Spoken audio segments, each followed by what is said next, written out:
Let's give some tzedakah together, my dear friends. And Pessach Sheni today.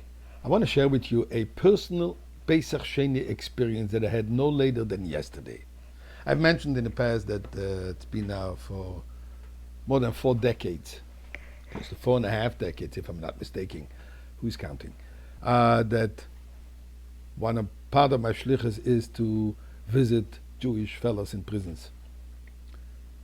Yesterday, at my weekly Thursday morning visit in one of the local prisons, I prepared with great anticipation because I knew, as we've been discussing the last few weeks already, that there is a young man who is being released, Hashgacha Pratis, today on Pessach Sheni. So I brought extra goodies. We are going to say l'chaim on orange juice, and we're going to have more refreshments and so on. As I come in the usual meeting room, they're all sitting there, and I anticipate a great happy moment. Because indeed, there is a genuine happiness when one leaves the others together with a feeling of natural jealousy, but they're really happy for this individual that he's being freed from this ordeal. But then I notice a young man, skinny, shivering, dozing, in an obviously state of detox, sitting there in the corner, and I recognized him from not so distant past that he has been here at a previous occasion. And suddenly I felt like this is Friday night, when we welcome the Malachim, the angels at home, coming home from shul. We say Shalom Aleichem and Teischem L'Shalom at the same time. We welcome the angels that accompanied us, but then immediately we send them Teischem L'Shalom.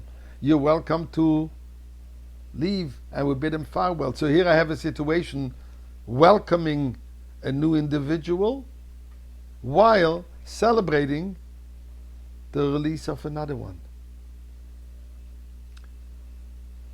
Sadness and happiness coinciding at the same event, at the same meeting.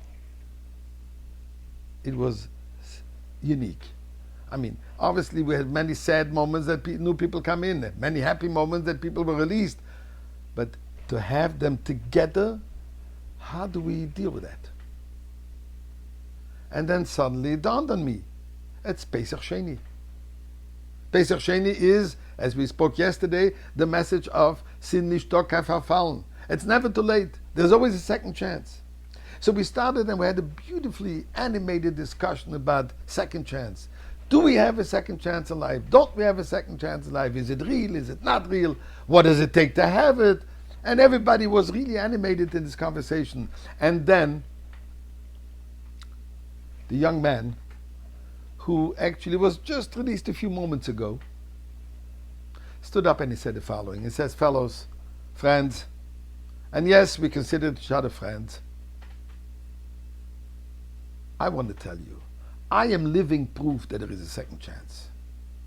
I came in here 3 years ago as an 18-year young, frightened young man. Will I survive this ordeal? How will I survive this ordeal? And what am I going to be when I'm coming out? And I have to tell you, I am not the same person that came in. I don't want to discuss what I was when I came in. I don't confess in public. But I do want to tell you what I'm going out. I'm not the same person. These weekly visits, when we have the opportunity to leave the dungeon, when we have an opportunity to leave the negativity of prison and focus on who we are, what we are, put on tefillin, enjoy a good snack, enjoy a good sandwich, enjoy the feeling of camaraderie that we belong as a Jewish group. I want to tell you, I made a commitment this past Pesach at the Seder, when the 2 young men came, notwithstanding the terrible ice storm that Montreal experienced, and we sat at the Seder. I committed myself, I am going to be a free person. I'm going to put on tefillin every day. at the local Chabad, and not because the judge imposed it on me to meet with the rabbi regularly, but I will do it. I want to do it. I'm going back to school. I'm going to get my high school diploma, and so on and so on.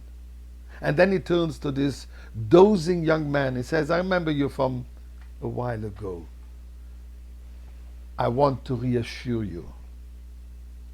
There is a second chance. But my friend, you have to grab it.